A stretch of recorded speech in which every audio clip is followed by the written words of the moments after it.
नमस्कार साथियों, मैं H S. Radhana. Welcome to my YouTube channel Indian GK hub. तो साथियों, जैसा कि हमने लास्ट वीडियो में आपको गुप्त साम्राज्य में जो जितने भी शासक हुए थे उनके बारे में बताया था।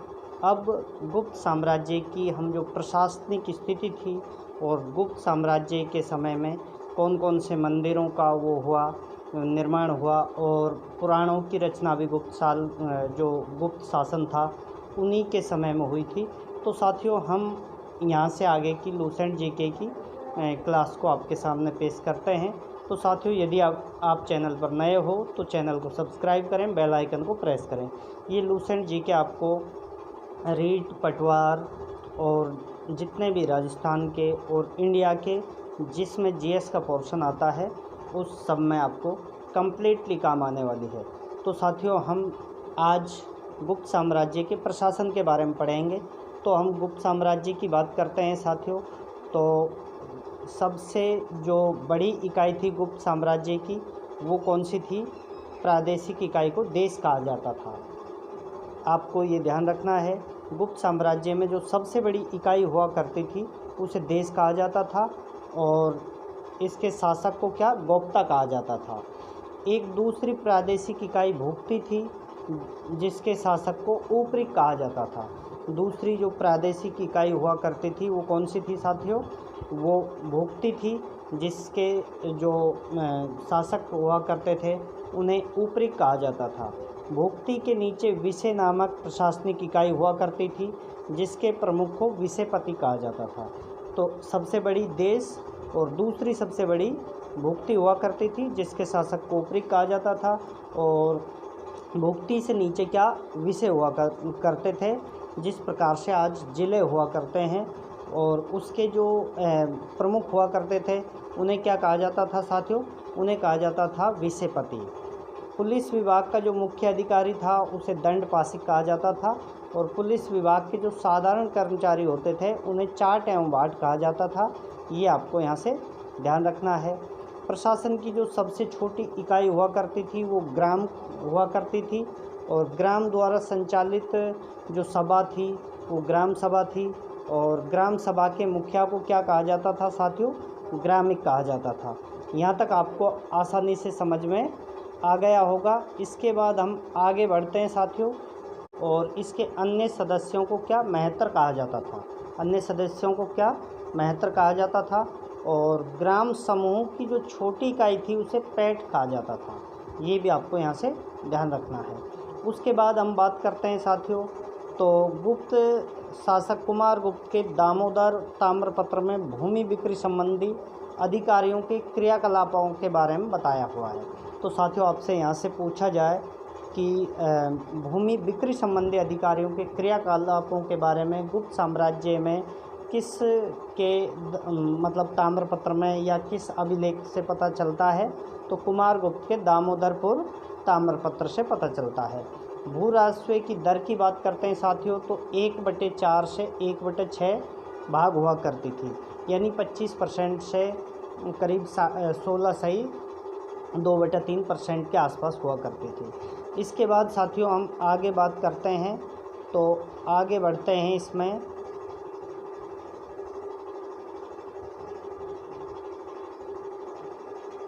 अब हम बात करते हैं उपयोगिता के आधार पर भूमि। साथियों, उपयोगिता के आधार पर भूमि 5 प्रकार की हुआ करती थी। आप जानते ही हो, क्षेत्र, और क्षेत्र को ही क्या आप मान सकते हो? खेत, यानी खेती करने योग्य भूमि। क्षेत्र कौन सी भूमि थी? कृषि करने योग्य भूमि। वास्तु में साथियों वा आ रहा है तो ये वास करने योग्य भूमि हुआ करती थी। चारागाह में चारागाह आ रहा है तो ये पशुओं के चारा योग्य भूमि हुआ करती थी। और खिल्ले आप ध्यान रखना है, इसको थोड़ा ध्यान रखोगे। ऐसी भूमि जो जोती नहीं जाती थी, जोतने योग्य नहीं हुआ करती थी, उसे क्या कहा जाता था गुप्त काल में? खिल्ले। और अप्रहत जंगली भूमि को कहा जाता था। ये आपको ध्यान रखना है। और साथियों, जो गुप्त साम्राज्य में सिंचाई के लिए कौन से घंटी यंत्र या रहट प्रणाली का उपयोग किया जाता था? तो सिंचाई के लिए रहट या घंटी यंत्र का प्रयोग किया जाता था। श्रेणी के प्रधान हुआ करते थे उसे ज्येष्ठक कहा जाता था। और गुप्त काल में उज्जैन का सर्वाधिक महत्वपूर्ण व्यापारिक केंद्र के रूप में उल्लेख है। यानी जो उज्जैन शहर था वो क्या व्यापारिक रूप से समृद्ध शहर था। तो यहाँ तक आपको आराम से समझ में आ गया होगा। इसके बाद हम आगे की बात करते हैं।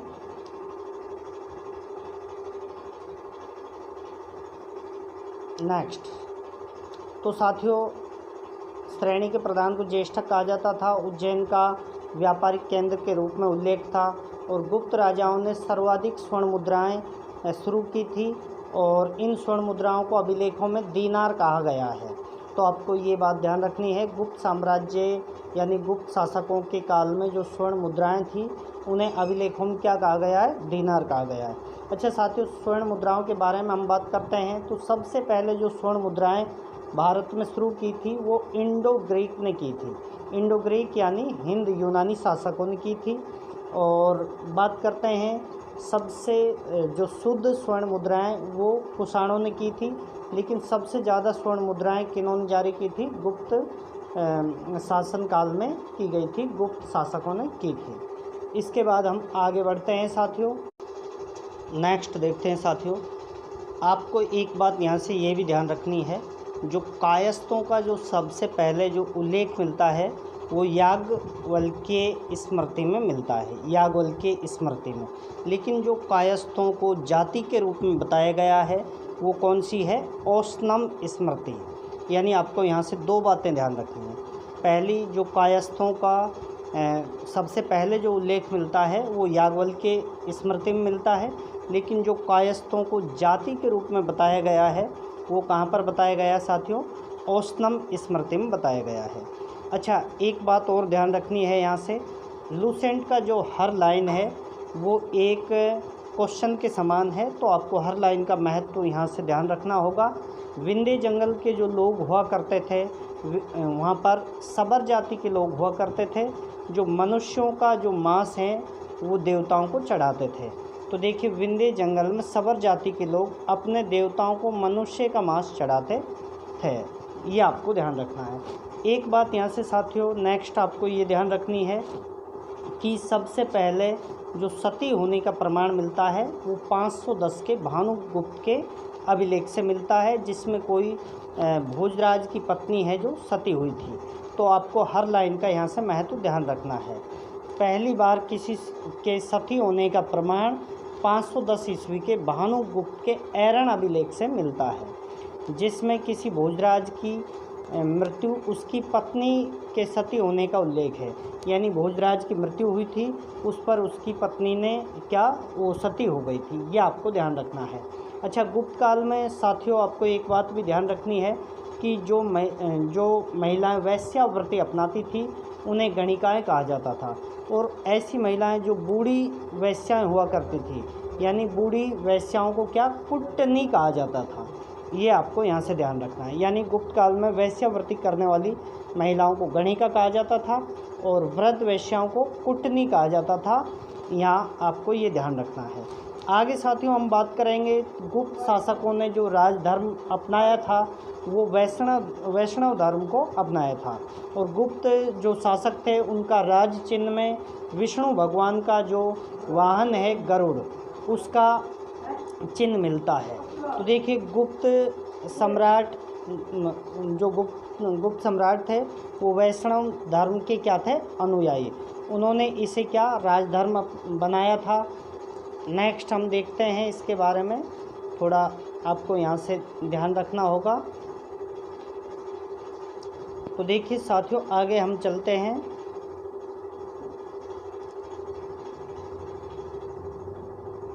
नेक्स्ट, तो देखिए, गुप्त सम्राटों ने किसे, वैष्णव धर्म को अपना राजधर्म बनाया था।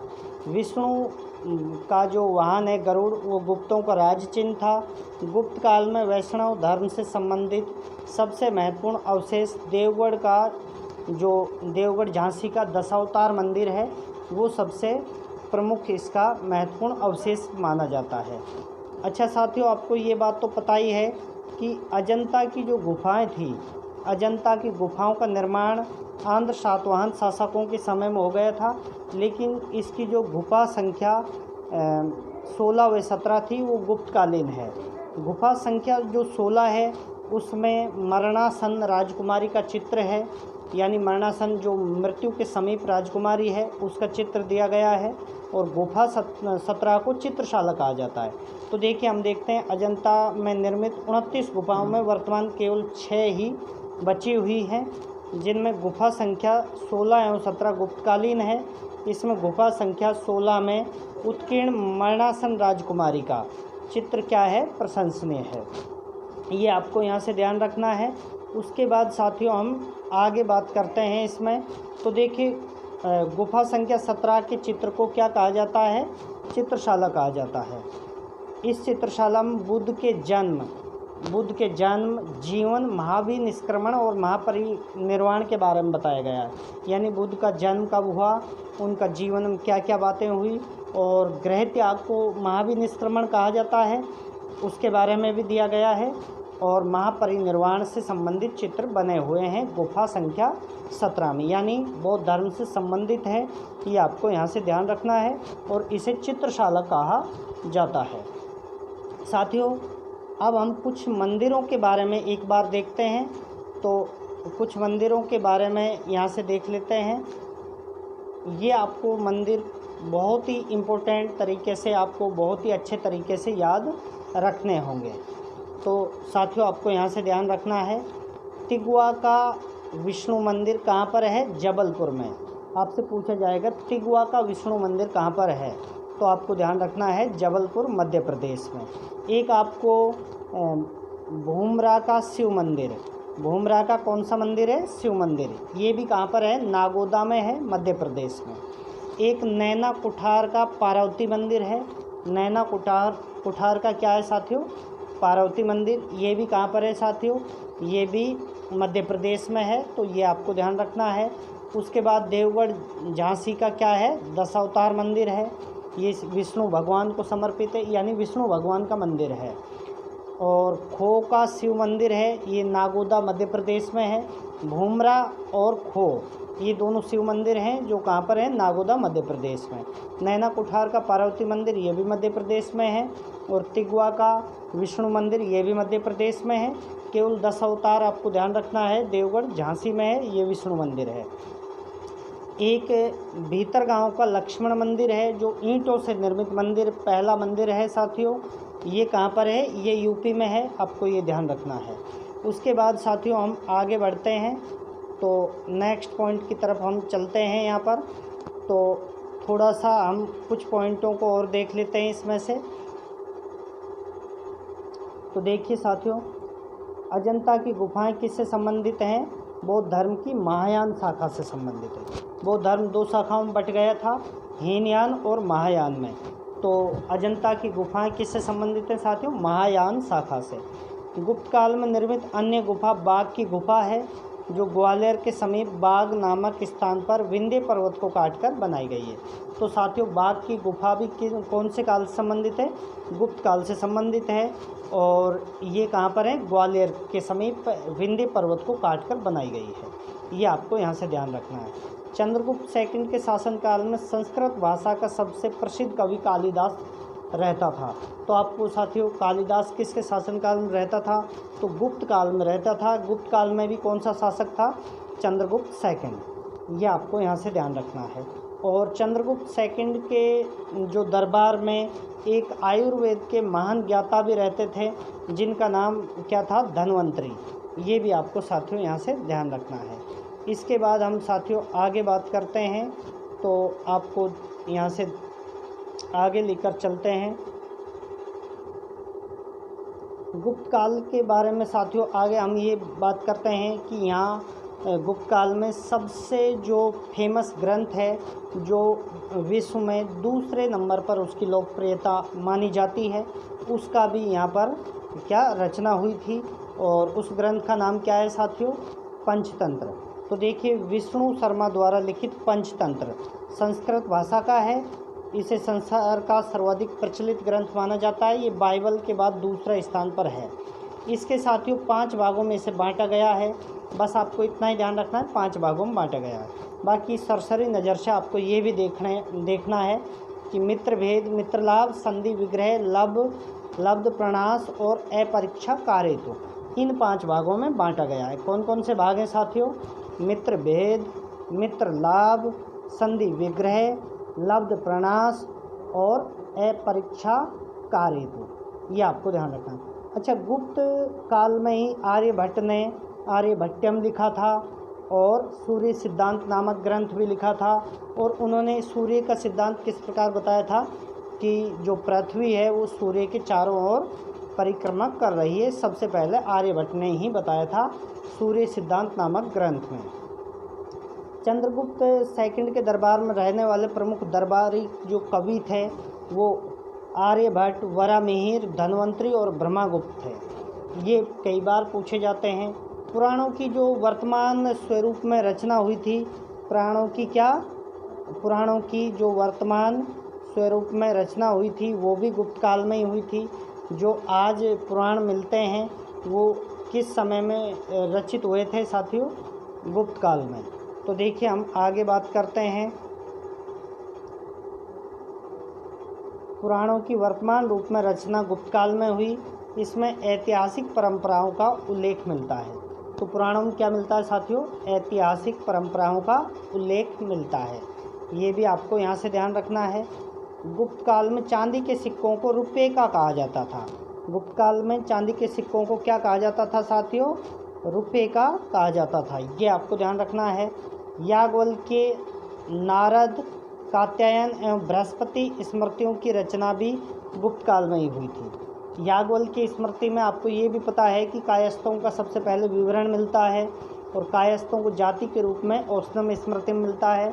तो आपको यहाँ से एक बात और ध्यान रखनी है, याज्ञवल्क्य, नारद और कात्यायन और बृहस्पति स्मृतियों का जो रचना हुई थी वो भी कब हुई थी साथियों? गुप्त काल में ही हुई थी। ये आपको यहाँ से ध्यान रखना है। इसके बाद साथियों हम बात करते हैं। तो देखिए, मंदिर बनाने की कला का जन्म भी गुप्त काल में ही हुआ था। जो मंदिर आज भारत में, संपूर्ण भारत में मंदिर बहुत अधिक संख्या में है। तो मंदिर बनाने का जो कला है उसकी रचना भी कब हुई थी साथियों? गुप्त काल में। आगे हम बात करते हैं। सांस्कृतिक उपलब्धियों के कारण गुप्त काल को क्या कहा जाता है? गुप्त काल को कहा जाता है भारतीय साहित्य का या भारतीय इतिहास का स्वर्ण काल। नेक्स्ट, गुप्त काल के बारे में हमने कंप्लीट जानकारी ले चुके हैं साथियों।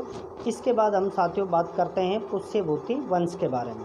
तो पुष्यभूति वंश के संस्थापक कौन थे साथियों? पुष्यभूति थे। इसे वर्धन वंश भी कहा जाता है।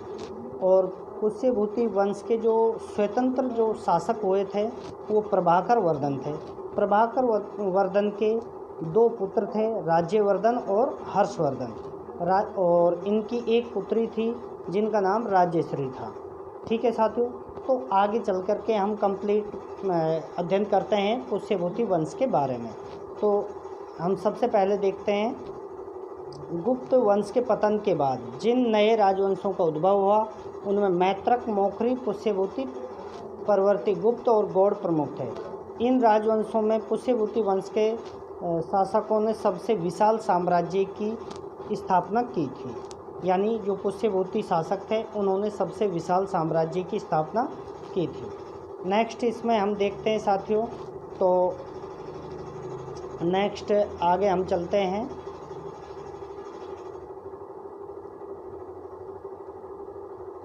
पुष्यभूति वंश के जो संस्थापक थे साथियों वो कौन थे? पुष्यभूति थे। इनकी राजधानी थानेश्वर थी जो आज थानेसर के नाम से जानी जाती है। और ये कौन से स्टेट में पड़ता है साथियों? ये पड़ता है हरियाणा में। ठीक है, करनाल ज़िले में स्थित है। ये आपको यहाँ से ध्यान रखना है। इसके बाद आगे हम बात करते हैं। प्रभाकर वर्धन इस वंश की स्वतंत्रता का जन्मदाता था, जैसा कि मैं आपको बता चुका हूँ। और प्रथम प्रभावशाली शासक भी यही था जिसने परम भट्टारक और महाराजा धीराज जैसी सम्मानजनक उपाधियां धारण की थी। प्रभाकर वर्धन की पत्नी का नाम यशोमती था, जिससे 2 पुत्र राज्यवर्धन और हर्षवर्धन और एक कन्या राज्यश्री उत्पन्न हुई, जैसा कि मैं आपको बता चुका हूँ। राज्यश्री का विवाह कन्नौज के मौखरी राजा ग्रहवर्मा के साथ कर दिया गया था। लेकिन साथियों इसमें होता क्या है, मालवा के शासक देवगुप्त ने ग्रहवर्मा की हत्या कर दी थी। आपको ध्यान रखना है, राज्यश्री का विवाह कन्नौज के शासक ग्रहवर्मा के साथ कर दिया था, लेकिन मालवा के शासक थे देवगुप्त, उन्होंने ग्रहवर्मा की क्या कर दी थी, हत्या कर दी थी। और उसके बाद जो राज्यवर्धन थे, राज्यवर्धन ने क्या कर दिया था साथियों, राज्यवर्धन ने जो देवगुप्त थे उनकी हत्या कर दी थी, ये आपको ध्यान रखना है। उसके बाद जो देवगुप्त था उनकी मित्रता किसके साथ थी, उनकी मित्रता थी शशांक के साथ। शैव धर्म का कट्टर अनुयायी था शशांक, गौड़ नरेश शशांक। तो देवगुप्त शशांक का मित्र था, इसलिए देवगुप्त की जो राज्यवर्धन ने क्या करी थी साथियों, हत्या करी थी। इस वजह से शशांक ने अपने मित्र का बदला लेने के लिए धोखे से राज्यवर्धन की हत्या कर दी थी, जिसे आगे चल कर के हर्षवर्धन ने क्या बदला लिया था, ये आपको ध्यान रखना है। तो देखिए हम कंप्लीट यहाँ से विवाद के बारे में देखते हैं साथियों।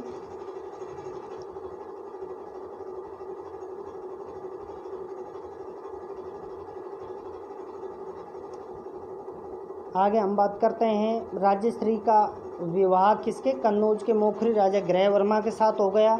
मालवा के शासक देवगुप्त ने ग्रहवर्मा की हत्या कर दी और राज्यश्री को बंदी बनाकर कारागार में डाल दिया था, ये आपको ध्यान रखना है।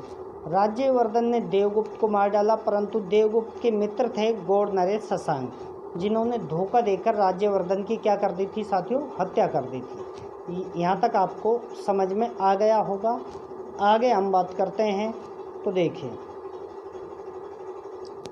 शशांक क्या थे, जो गौड़ नरेश शशांक वो शैव धर्म का अनुयायी था, इसने ही बोधि वृक्ष को कटवाया था, ये आपको यहाँ से ध्यान रखना है।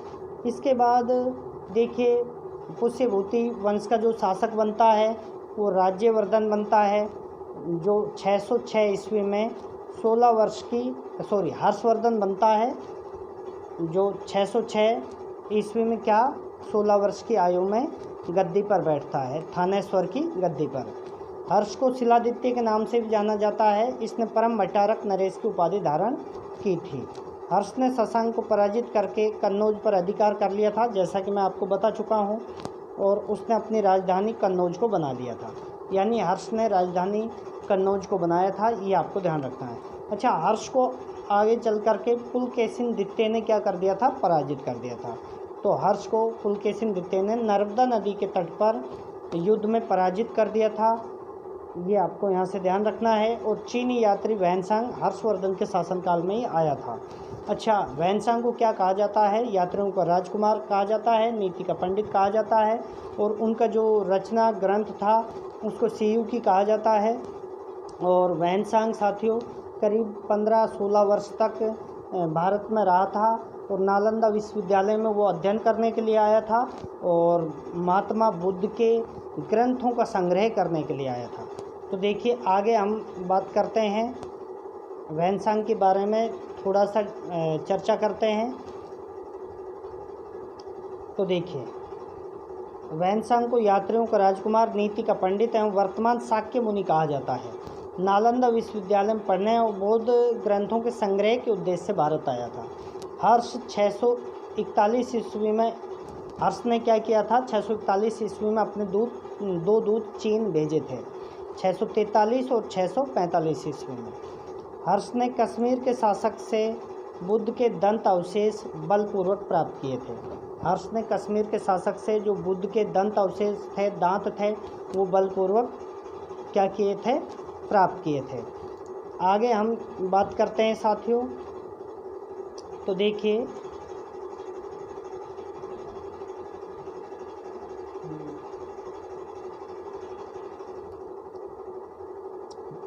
देखिए हर्ष के पूर्वज भगवान शिव के अनुयायी थे, लेकिन साथियों हर्ष ने शुरुआत में तो हर्ष भी भगवान शिव के ही अनुयायी बने थे, लेकिन बाद में वैनसांग से मिलने के बाद उन्होंने क्या बौद्ध धर्म को अपना लिया था। तो प्रारंभ में हर्ष भी अपने कुल देवता शिव का परम भक्त था। चीनी यात्री वैनसांग से मिलने के बाद उसने बौद्ध धर्म की महायान शाखा को राज्याश्रय प्रदान किया था और वो पूरी तरह से क्या बन गया था, बौद्ध बन गया था। हर्ष के समय में नालंदा महाविहार यान बौद्ध धर्म की शिक्षा का प्रधान केंद्र था। हर्ष के समय में प्रयाग में प्रति 5 वर्ष में एक समारोह आयोजित किया जाता था जिसे महामोक्ष परिषद कहा जाता था। ये भी आपको ध्यान रखना है। हर्ष के समय में हर 5 वर्ष में क्या प्रयाग में आयोजन हुआ करता था जिसे महामोक्ष परिषद कहा जाता था। इतना आपको यहाँ से ध्यान में रखना है।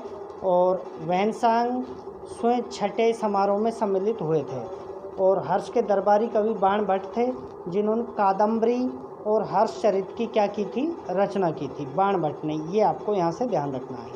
उसके बाद हम आगे बात करते हैं साथियों। तो देखिए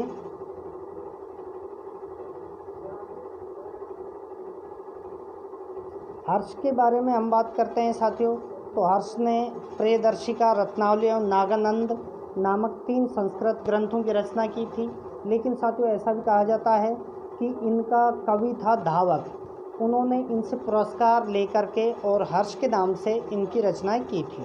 तो आपको ये ध्यान रखना है।